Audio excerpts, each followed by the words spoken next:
Zafar nima bo'lyapti mana qarang. Ona. Nima deyapti? Yordam so'rayaptimi? Ha, o'tga kelmayapti, yemga kelmayapti. Olib chiqing, buni diagnoz qo'yamiz. Mana ko'ryapsizmi?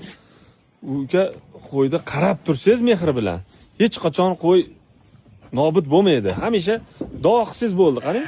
O'zi aytayapti chekkada, yordam so'rayapti sizdan. Olib chiqing tashqariga. Mana, yemayapti deyapsiz-a? Yemayapti. Shu diagnoz qo'yish uchun ko'zini oching, birinchi. Ko'zini oching uka, mana. Pasini. Pasini oching. Nima bo'lyapti? Qop-qora qizil bo'lib ketgan, ko'ryapsizmi? Uji isitma bor qo'yda. Ich buzilish bor, ich og'riyapti. Tishini g'ichiratyaptimi? Bu og'riyapti. Endi ikkinchisi, orqasini ko'rsating. Ichi o'tadi bo'kkan qo'ydi. Oching. Oling chaqalat. Mana 100 talik bo'kkan bu qo'y. Ko'ryapsizmi? Bo'kkan oshqozon buzilganda endi bu yerda hozir salkam 400 ta hayvon turgan bo'lsa, 400 taning ichida qaysi biri bo'kadi, navbat bo'kib chiqadi hammasi bir qator. Bu mana qara zakazit. Mana zakazit. 10 gram ichiring.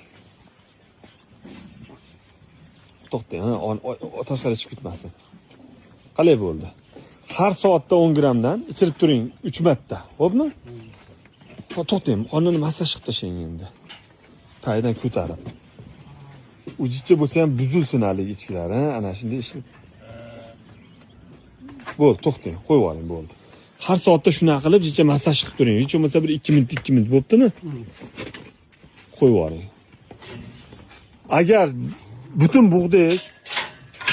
bug'dek yeganda suvda olib qo'yardi.